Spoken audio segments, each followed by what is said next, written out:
Eco में तो फिर भी प्रॉब्लम नहीं आएगा। ये जो पर्टिकुलर वीडियो बना रहा हूँ ये इसी के लिए बना रहा हूँ क्योंकि मैथमेटिक्स में आप लोगों को एक्यूरेसी गेम खेलना होगा। आप लोगों को लगता है ना कि मेरे 50 सही है या 60 सही है, तो यार तुक्के कितने लगाने हैं? अगर तुम्हारे 60 सही आ रहे हैं और 40 तुम लोगों ने गलत कर दिए भाई, तो यहाँ पर एकदम कट टू कट का मामला हो सकता है एकदम। Hello everyone, how are you all? I just hope that you doing amazing. तो गाइज ये बहुत ही एक छोटा सा वीडियो आपको ये बताने के लिए कि यार नेगेटिव मार्क्स जो होते हैं इसका बहुत ही अच्छे से ध्यान रखना चाहिए ऑब्जेक्टिव पेपर्स में।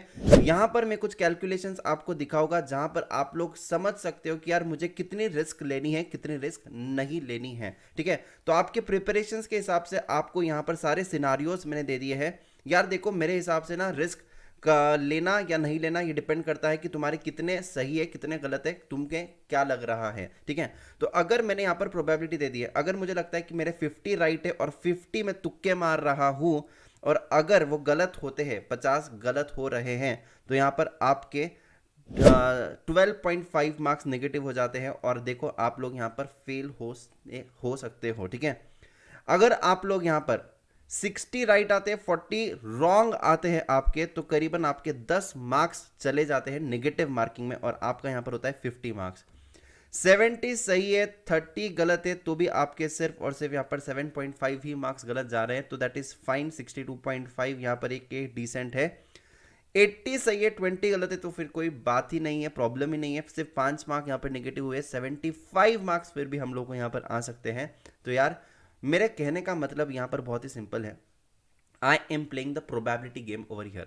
When ever I feel that कि 50% से ज़्यादा या फिर 70% से ज़्यादा मुझे लगता है कि यार ये आंसर सही हो सकता है, तो यार मैं वहाँ पर रिस्क ले सकता हूँ। ठीक है, लेकिन अगर तुम ऐसे ही चले जा रहे हो, मतलब बिना कोई प्रिपरेशन के सिर्फ तुक्केबाजी में पेपर लिख रहे हो, तो आपको यहाँ पर बहुत ही कॉशियस रहना पड़ेगा। आपको अगर लग रहा है कि यार मेरा सिर्फ और सिर्फ 200 के आसपास ही आने वाला है, तो वहां पर उस जगह पर आपको एक्यूरेसी का ध्यान रखना होगा और आपको हर एक मार्क्स वहां पर बहुत इंपॉर्टेंट हो जाता है। जैसे कि पहले 3 पेपर हो चुके हैं, तुम्हें लग रहा है कि यार ठीक ठाक ही गए इकोनॉमिक्स की पढ़ाई, अगर तुम्हें लगता है कि ज़्यादा ठीक नहीं हुई है, पेपर तक कर समझ में आ रहा है कि यार कुछ ना कुछ गलत लग रहा है, तो देखो यार अगर मैं यहाँ पर देखूँ तो अगर मेरे को 60 मार्क्स का एकदम अच्छे से आ रहा है, मुझे ऐसे लग रहा है पेपर में, और अगर मैं यहाँ पर कुछ चीज़ें छोड़ दूँ और तुक्के कम लगाऊँ, फिर भी देखो यहाँ पर मेरे 55 मार्क्स हो गए, 5 मार्क्स मेरे बच जाते हैं।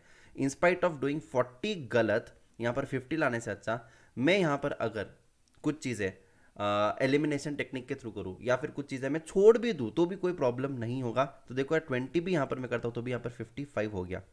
अब यहाँ पर मैं पकड़ता हूँ 70 में से 30 मेरे यहाँ पर रॉन्ग हो रहे हैं, 70 करेक्ट 30 रॉन्ग। मैं यहाँ पर 10 क्वेश्चंस को छोड़ देता हूँ, मैं यहाँ पर 20 कर देता हूँ। ठीक है, तो भी आप लोग देख सकते हो मेरा 2.5 मार्क्स यहाँ पर इंक्रीज हो रहा है। कभी कभी एग्रीगेट के लिए वो हर एक मार्क्स ज़रूरी होता है।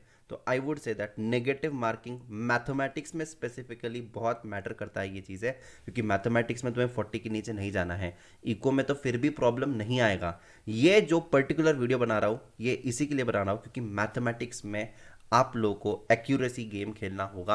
आप लोगों को लगता है ना कि मेरे 50 सही है या 60 सही है, तो यार तुक्के कितने लगाने हैं? अगर तुम्हारे 60 सही आ रहे हैं और 40 तुम लोगों ने गलत कर दिए भाई, तो यहाँ पर एकदम कट टू कट का मामला हो सकता है, एकदम कट टू कट का मामला हो सकता है। तो आपको मेक श्योर करना होगा कि आप कितनी रिस्क ले रहे हो। तो आपको एक अंदाज़ा आ जाएगा एग्जाम हॉल में जब पेपर सामने आएगा कि तुम्हें कितना आ रहा है कितना नहीं आ रहा है। तो उस हिसाब से यार प्लीज़ प्लीज़ प्लीज़ उस हिसाब से ही आपको कुछ चीज़ें छोड़ दी तो भी चलेगा। 70% एक्यूरेसी 60% एक्यूरेसी के ऊपर रहता है तो डेफिनेटली अटेम्प्ट कर सकते हो। ये भी डिपेंड करता है कितने सही आ रहे हैं उस पर। ठीक है, so I hope that this helps you. I hope that आप लोग यहाँ पर इस पर्टिकुलर वीडियो को देखकर कुछ चीज़ समझ गए होंगे मैं कहना क्या चाहता हूँ, स्पेसिफिकली फॉर मैथमेटिक्स जहाँ पर बच्चे 38 39 37 36 लेकर आते हैं। बहुत ज़्यादा दुख होता है यार एक सब्जेक्ट की वजह से अगर पूरा की पूरा अटेम्प्ट रह जाता है। तो I have seen students scoring 37 marks, 33 marks and they having aggregate above 200, 230 का एग्रीगेट है, 246 का एग्रीगेट है, 282 का एग्रीगेट है, लेकिन एक सब्जेक्ट में रह गए हैं। प्लीज़ इस चीज़ का ध्यान रखिएगा। ये सारे कैलकुलेशन एग्जाम के पहले ही दिमाग में होने चाहिए कि भाई मेरे को कितना अटेम्प्ट करना है, कितनी रिस्क लेनी, कितनी नहीं लेनी है, ठीक है। So I hope that this helps you and thank you so much, tata bye bye, take care and all the best guys and do share it with your friend. जिसको मैथमेटिक्स से डर लगता है उनको भी थोड़ा सा प्रोबेबिलिटी का गेम खेलने दो, ठीक है। सो प्रोबेबिलिटी लाइफ में तुमने कोने चैप्टर पढ़ा है, लेकिन ये लाइफ की प्रोबेबिलिटी तुम्हारी यहाँ से सीए फाउंडेशन क्लियर होगा नहीं होगा ये भी डिपेंड करता है, ठीक है। So do share it with your friends, do like it, if you like it, bye bye, tata and take care guys.